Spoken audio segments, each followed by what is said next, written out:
Can you just create a quick training on? That is the start of a question that makes every L&D pro die a little inside, right?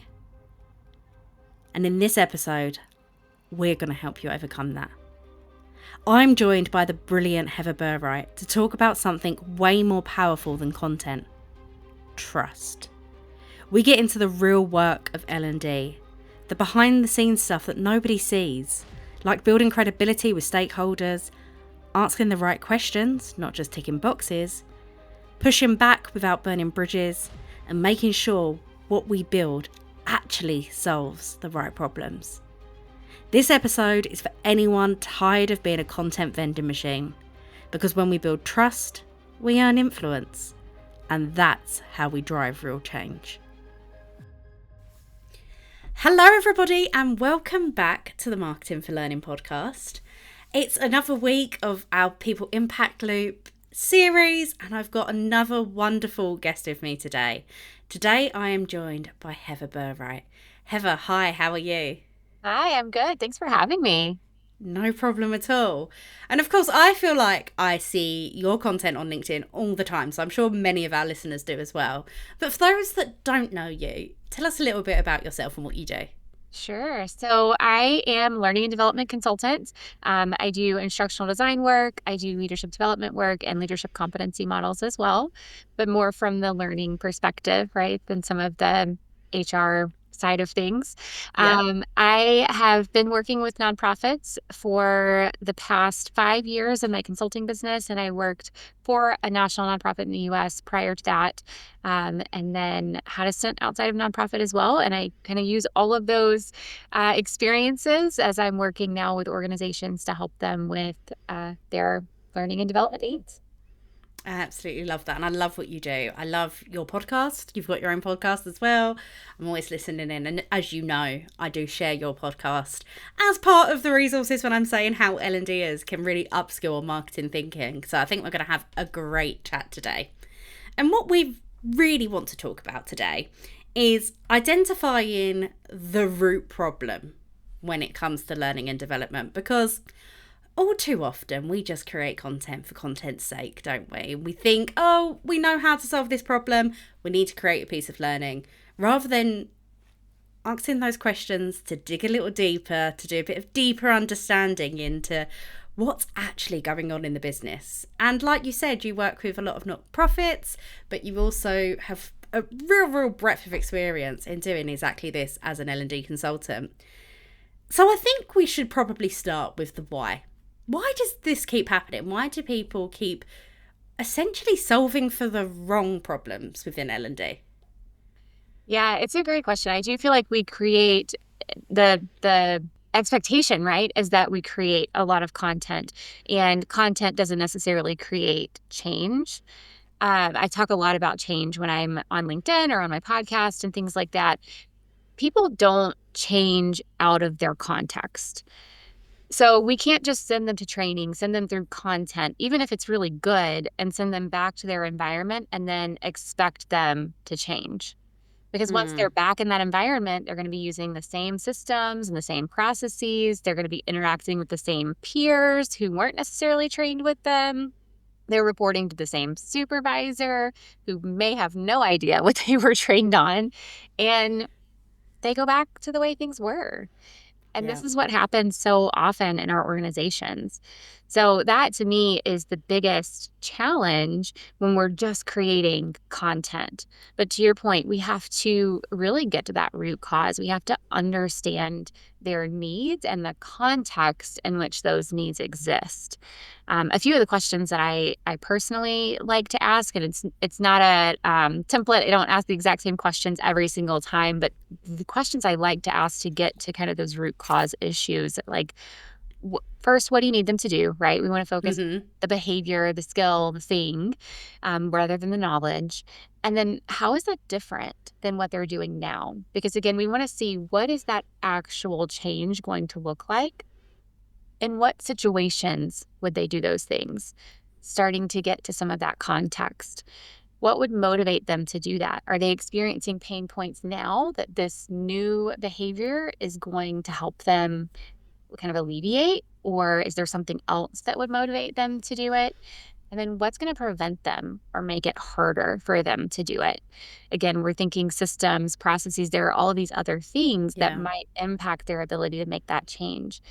But when we take the time to to ask questions like these and to uncover not just what that skill gap is, but also that context in which they're operating, that's going to lead us to those root cause issues and allow us to solve for their real pain points and then create solutions that actually create change. Yeah, absolutely. I think all too often as well, we think about that context to an extent, but afterwards, we create the learning, we create whatever it is, whether it's an e learning module, whether it's a workshop, whether it's a program, we create that thing and then we think, oh, why would they care about this? Yeah. What's in it for them? What are their blockers going to be? Will their managers be on board? We don't think about that, and we being like L&D as an industry, we don't seem to think of that at the start. And I think that's quite detrimental to helping us actually uncover the real problem and also getting it right when we do develop.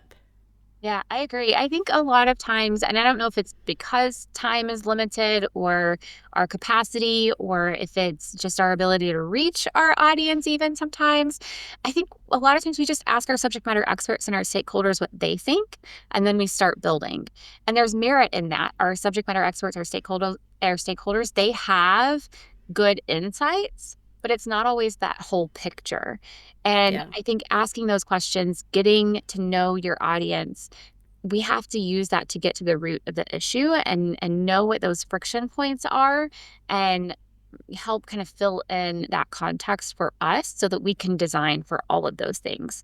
But it does require us to approach our partners differently because we have to get buy-in, right, for doing things differently. And that's hard because we need their buy-in to spend time with our audience or to create something that doesn't look just like all of the other content that exists. And that requires a good relationship with the people that we're working with. Absolutely. And I think that's probably one of the biggest challenges when I'm working with L&D teams that I see them come to me with. It's saying, oh, well, I'd love to do this, but people come to me and say, hey, I want an e-learning course on leadership. You go do. And they don't have that confidence or the relationship to turn around and say, actually, let me ask you a few questions about this. Yeah. And I know we're both going to say business partnering and how that's so important. But I'm starting to realise that the phrase business partner is kind of bounded about a lot. And not a lot of people seem to know what it really means. What it really means to be a true business partner. I know some people have it in their job titles, like L&D business partner. Yeah. And I think actually not understanding what we need to know as a business partner, what we need to do, how we build that trust, not understanding what that is actually to a detriment of us actually finding out the root causes and the real issues that our employees, our learners, I hate the word learner, but our learners are having in their day job. I think the lack of understanding about what business partnering is causing that problem. Don't you agree? I agree. Yeah. And I know that I share your podcast quite a lot about business partnering. So for anybody listening to this thinking, so, all right, Han, what is business partnering? Yeah. What is business partnering to you? Yeah. I think it means that we're doing what's right, even when it's not popular. And don't get me wrong, I do compromise. I think compromise is an important thing, but we have to build the kinds of relationships where trust is so strong that we can disagree and we can Yeah. stand up for what we know is best for our audience. But what is right? How do we know what to fight for and what to let go? And that to me requires a few different things. It requires a business mindset. Mm-hmm. So, what will the outcomes of this be? And what will the unintended consequences be? What's the cost? What's the return? We have to be able to think about things and speak the language of the business. It also requires us to use learning science and behavior change principles. So really thinking about how can we best structure these solutions so the business gets those outcomes. And then, Hannah, I don't usually talk about this, so you'll love this, but I think it also means knowing how to reach our audience or knowing who can reach our audience. We often in L&D, we launch things out into the world and hope for the best, but Yep. we need to actually do some of that research up front to understand our audience. We need to use that research to help us build the solutions, and then we need to use that research to help us market those solutions as well. And I feel like pretty much everything else we can compromise on. I mean, I'm sure I've forgotten something in that list. Those three are super important. They're super important Absolutely. parts of being a good partner and fighting only for those things that are really essential. I think, me personally, I think we spend too much time fighting and learning and development. We fight with our partners, we fight with each other, and I don't think that's what it looks like to be a good partner. So, yes, fight, but only when it matters. And I think Yeah. when we can build those relationships based on trust, and we can speak the language of the business, when we can rely on learning science and behavior change principles, and we know our audience, then we're better able to do that, to be a good business partner. And it really does come down to that trust and understanding the audience, right? When you were talking then, I was thinking, well, actually, if you think about a relationship, like not within work, like an actual relationship, a loving relationship, you do fight over things that matter. You do disagree over things that matter. You don't just say, like, no, I own everything, and pick fights for no reason. That's not a healthy relationship. So if we want to build healthy relationships with the wider business as an L&D professional, we need to work out what matters and what doesn't. And I think I have met a few L&Ders that are very precious about learning. Learning should all happen in our platforms, on our tools, and we should create it all. And actually, that's not conducive to us actually creating a really strong learning culture where people want to learn. And it's not conducive to letting people trust us and get to know us. So I think that's one of our biggest barriers as well, that perhaps maybe we need to lighten up a bit. And I say that as a marketer, and I've been called the brand police in the past, and I think I would struggle to let go.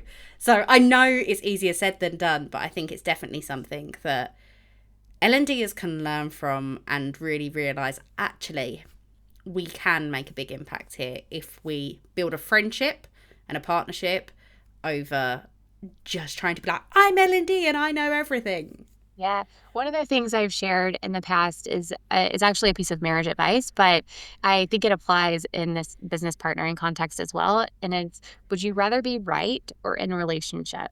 And there are times when you need to be right, but Yeah. most of the time, it's better to be in a relationship. Yeah, absolutely. And sometimes we just need to let things go. Like, look, I've been married a year now. I feel like I've got a long way ahead of me, but I've learned a lot in the last year, and I'm sure my husband won't mind me saying that. Like, you do have to learn to just say, this doesn't really matter. We're still going to get to the same end goal. And I think that's the important point. Yeah. But like I said, this is easier said than done, isn't it? We can say like, oh, like let things go, partner with the business.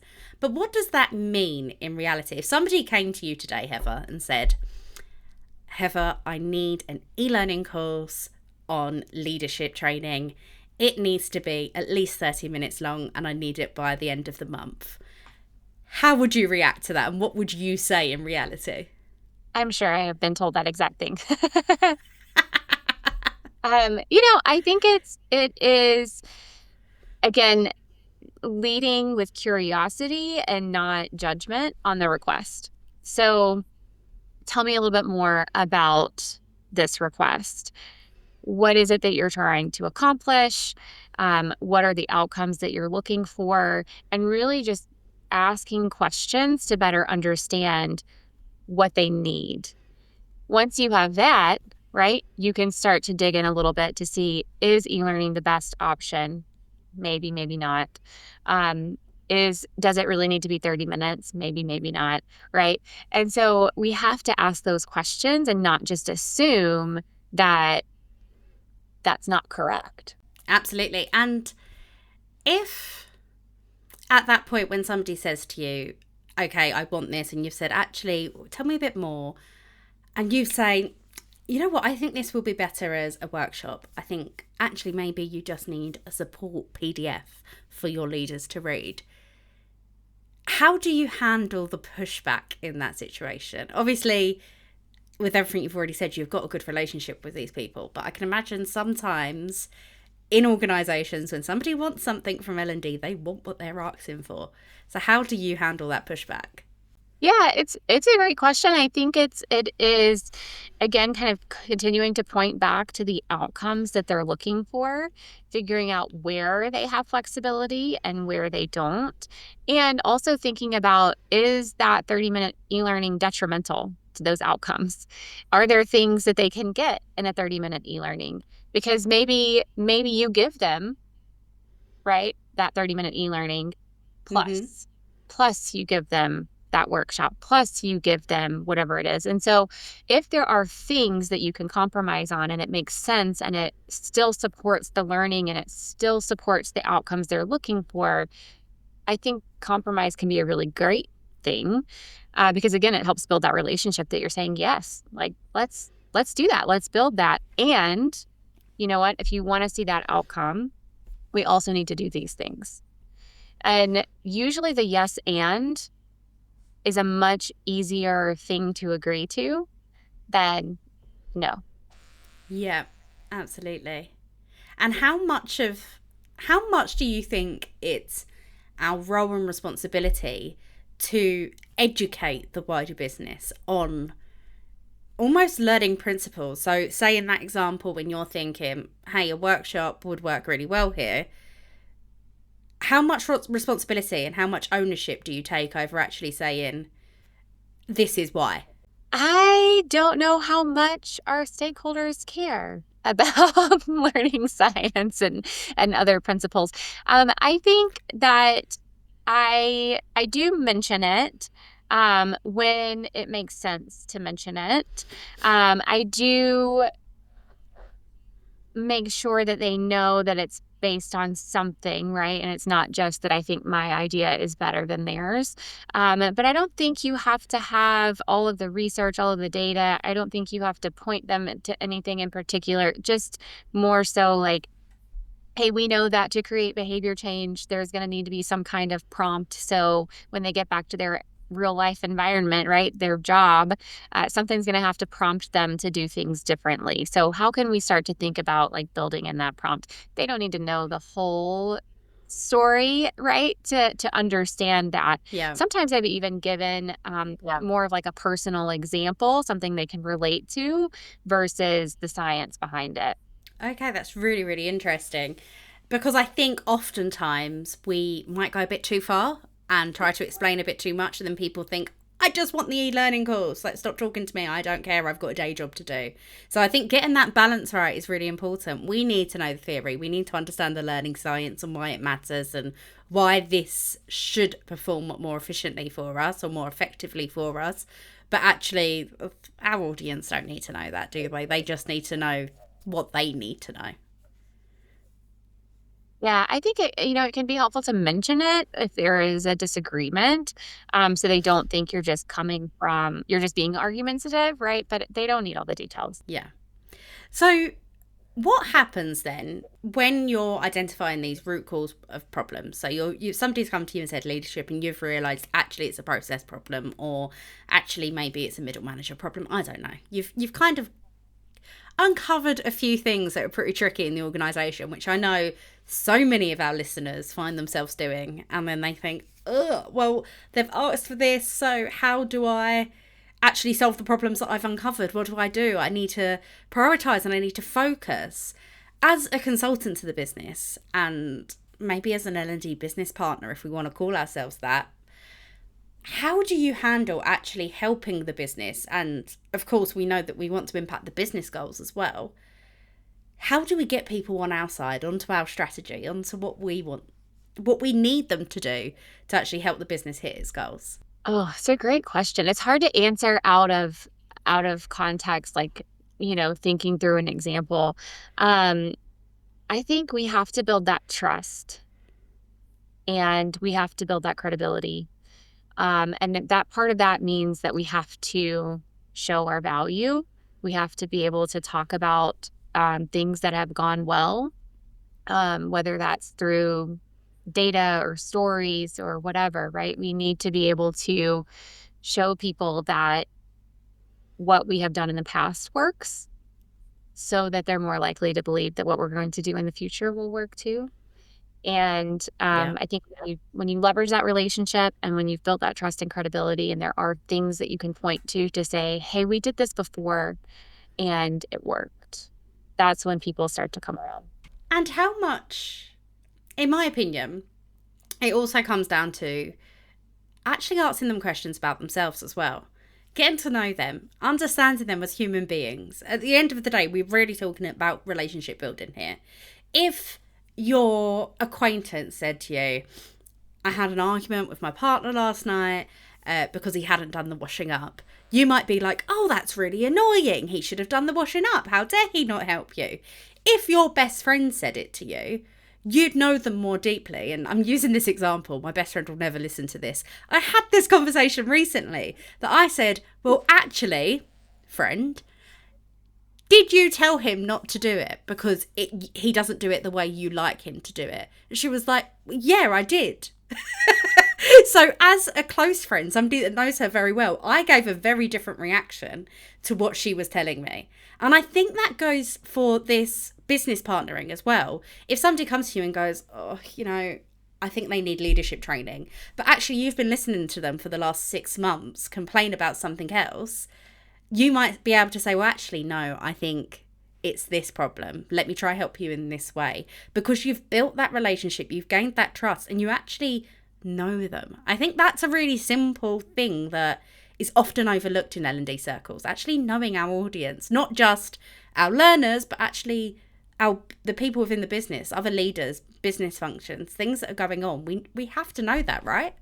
Yeah, I totally agree. I leave time in my meetings just for kind of personal conversation, whether it's, how was your weekend? What's been going on? What else are you working on right now? How's that going?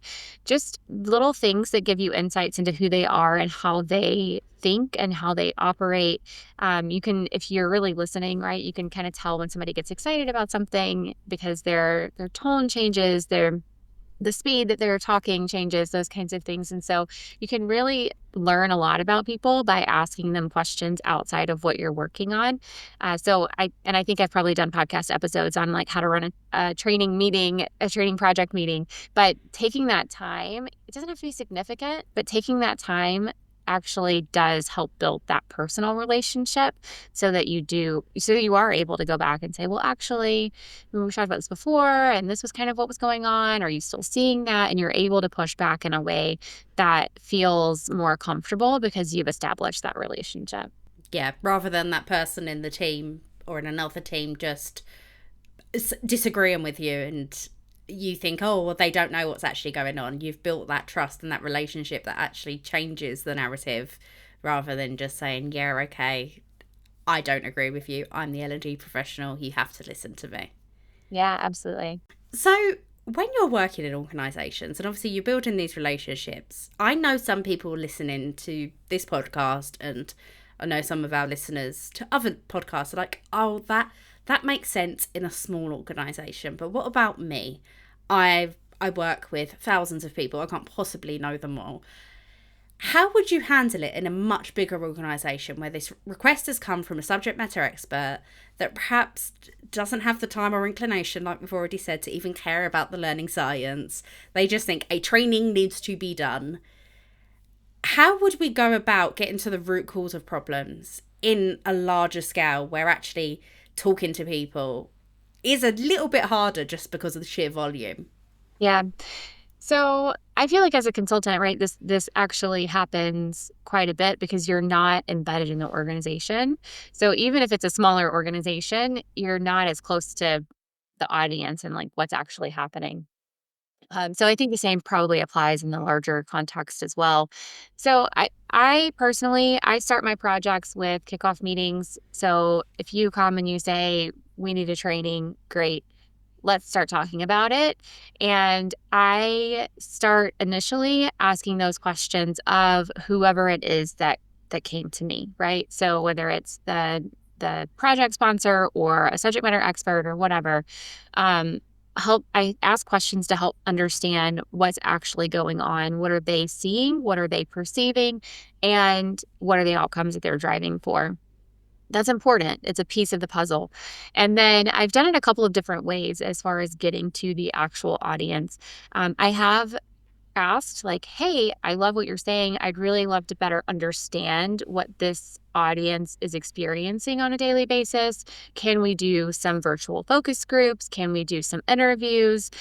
Something to just kind of get a better feeling, a better feel for what they're experiencing. Sometimes that works, sometimes it doesn't.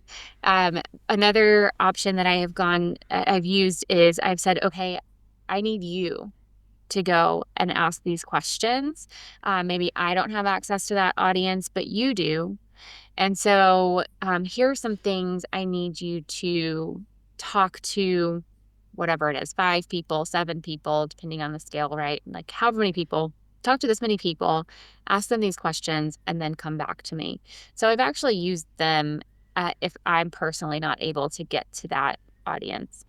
I also think you don't need to interview 100 people, right? You get Yep. to a point where you're going to hear the same things over and over again. So really thinking about like what's the minimum um, investment that you need to make in that kind of research part of the process, and making sure that you get input from those things.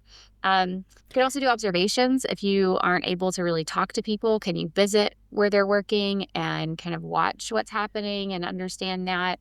You could look at job descriptions potentially. That's a resource that exists that, sometimes they're accurate, sometimes they're not, but that's a resource that you can go through. If they're telling you they need to do something, you can kind of see, well, what else do they do on a regular basis?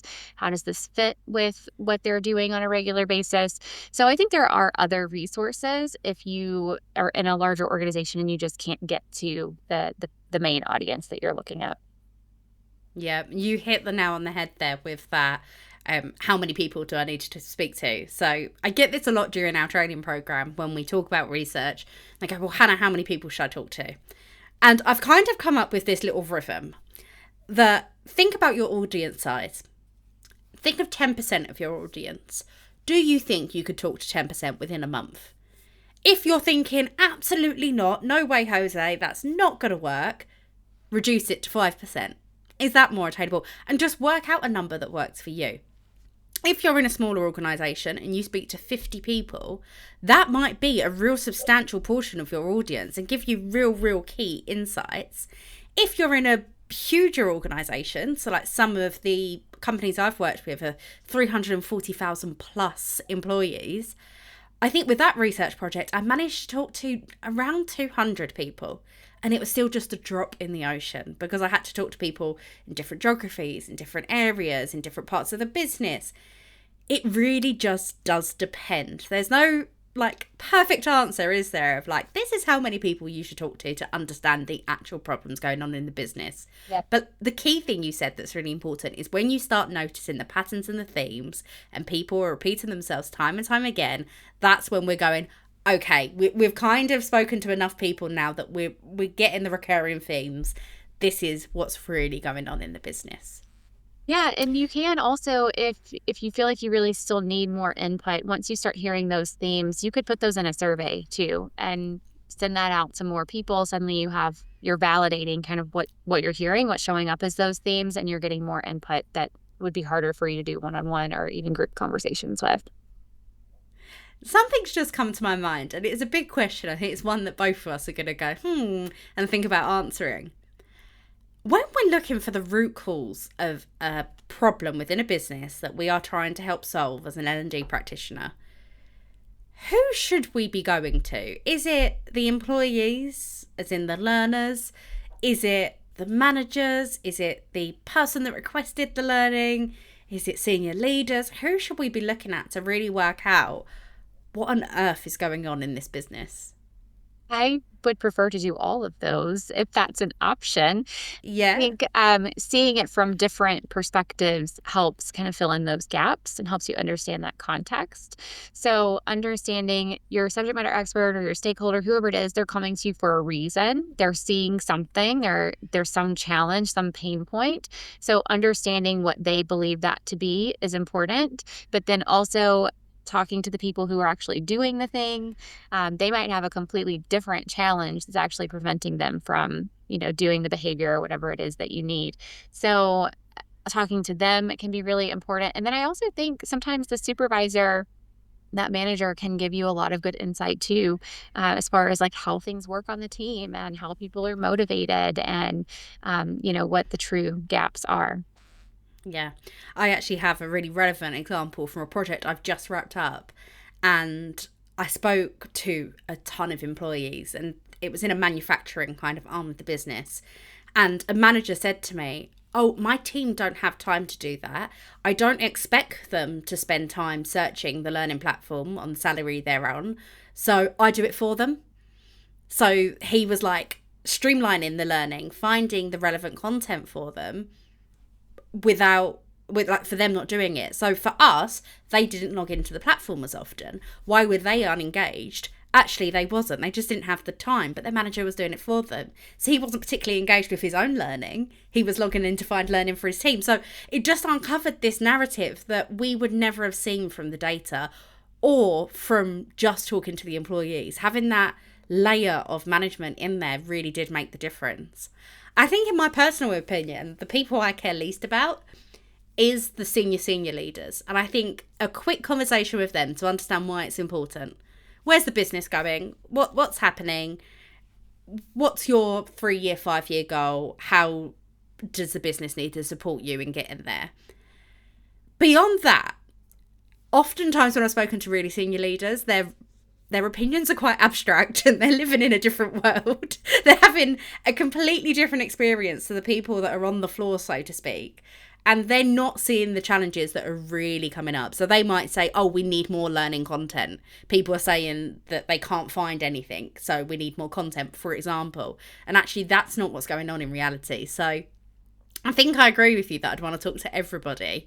And I think that's really important to note, that you need to be going out and doing that digging and that research to really go, okay, what's going on here? Like, I need to, like you said, at different angles. But also, we need to realise that as much as the senior leaders are the senior leaders, sometimes their views are quite abstract and are quite a little bit far away from what's the reality of an organisation.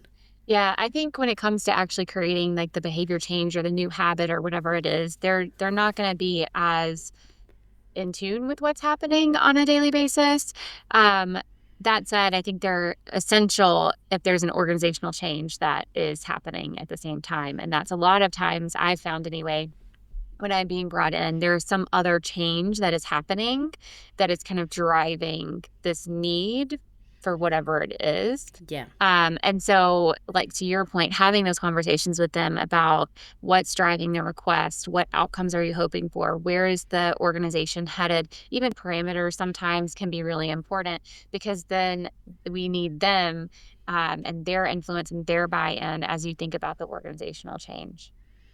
Absolutely. And do you ever think, if you've had that conversation with a senior leader and you've got essentially your learning strategy down, you know what you want to focus on within the next year to help the business hit its goals, and then you get an inbound request that doesn't quite fit in, do you think there's ever a time and a place that you say, actually, this isn't one for the L&D team? Or do you think that we should be picking up almost everything that comes our way?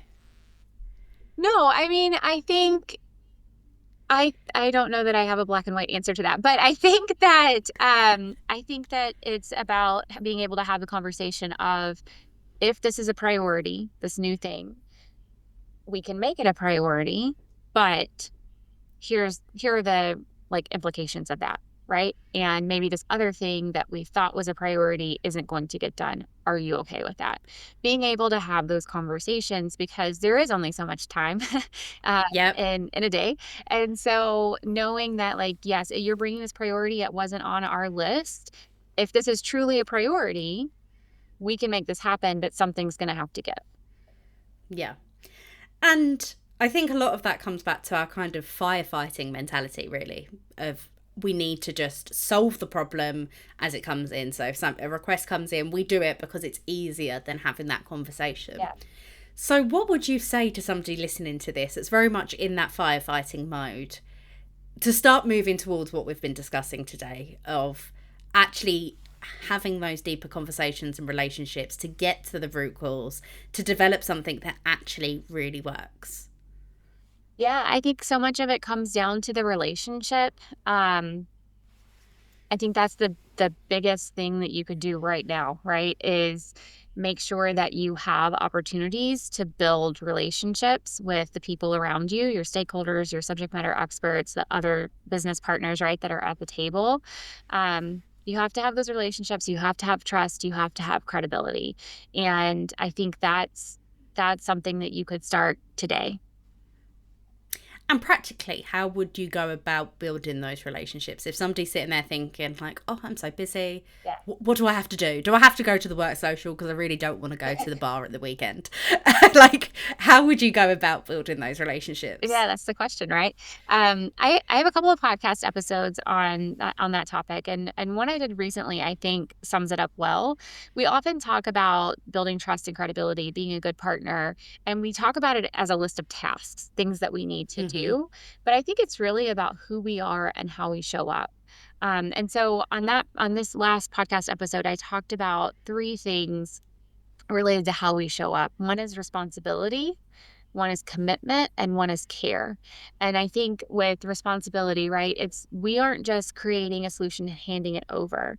We're co-creating, we're adjusting, we're building together. It's not my way or the highway. We're both responsible for the outcome, me and whoever I'm working with, right? So I think adjusting how we um, approach projects can be one piece of that. Yeah, I think commitment is important. We need to be dependable and accountable for our work and for the partnership. We have to follow through on our promises, and our partners have to know they can rely on us. So, again, those are absolutely. things that we can do right now. And then care, I think this is about the kind of the softer side of the relationship. So, we need to prioritize the relationship itself. We need to speak truth, but with care. So when we do have to fight, when we do have to disagree, we have to do so with care. And we need to be really seeking to offer clarity and not control, because it's not about being right. It's about providing that clarity of here's where we need to go and why. And I think those three things really help us build that trust and that credibility with our partners. And that we can do in the context of work. That does not require us to do anything extra or go to the happy hour or whatever, that Yeah. if you do it in a way that feels natural and good to you, but we can do that in project meetings. We can do that in hallways. We can do that on Slack, right? These are things that are just more about how we show up and how we interact with people on a regular basis. I absolutely love that. And actually, I feel like I've stolen my final question that I've started asking everybody at the end of this series of what is the one thing you would get an L&D practitioner to do after listening to this? Would that one thing be focusing on their relationship building and how to actually get to the root cause of these problems? Well, that's a good question. The relationships are so important. I think, oh, I'm torn. I'm torn. Okay. I think yes, relationship, but I also think um asking good questions would be at my Okay. list too, just because and part of that is how you build a relationship, right? How do you get to know someone? Asking good Absolutely. questions. They go hand in hand. So yeah, I think you have to be curious. You have to ask questions. You can't make assumptions. And that applies both to your audience, but also to those other business partners that you're working with, because that relationship is so essential. Absolutely. And I've got a feeling you've probably got a resource on this, but what makes a good question? How do you know that you're asking the right questions? I mean, that's a great question in and of itself. I personally like open-ended questions. I think it gets people talking a little bit more. I do try to avoid the why question. I don't know if the data still says that people are defensive to why questions or not. I feel like some of that is always changing, but in the past, they've said that why questions can make people feel defensive. So instead of saying, "Why do you want that?" Tell me more about that. What are you hoping that will do for you? So kind of framing our questions in a way that are open, they invite conversation, they invite longer responses, and don't feel judgmental to the other person. Absolutely. And I think that kind of fostering the really comfortable situation, you can essentially answer the why question and just reword it Yeah, and word it in a different way, and you still get the same answers out. So absolutely. I completely agree with that. Although I do, still throw in a why question every now and again, It's but I'm a maverick. I do what I fancy. it's hard to avoid the why questions completely, and sometimes it's hard to say them in a way that isn't, kind of, like, short and judgy sounding, right? Because sometimes you hear Yeah. things and you're like, "But why?" But, like, for the most part for the most part, I think we can reframe it and we can, "Tell me more." And I think that's like a real case in point. There is no script. We're human beings talking to human beings at the end of the day. We are building human relationships. Be natural, be human. Don't try to read off a script. Don't try to be like, whoa, an academic journal told me I should ask these 7 questions. Just go in with a really open mind. And like you said, I think maybe that skill of curiosity Yep, is something that needs to come out in these conversations if we ever want to get to the root cause. And truly, by getting to the root cause, align with what the business really needs, rather than just being seen as a content powerhouse, which I think a lot of L&Ders are still in that position, aren't they? absolutely. We are not training factories, we are change agents, and so we have to show up like that. Absolutely love that. We are not training factories, we are change agents. I think that's the title of the podcast locked in. I absolutely love that. So, is there anything else on this topic of getting to the root cause of problems, or actually developing learning that really matters and works, that you really wanted to share with the audience? Because as I'm sure you know, this audience ranges from heads of learnings to L&D practitioners just getting into the role, all thinking about how they can shift their mindset. So is there any other words of wisdom that you want to share with the audience?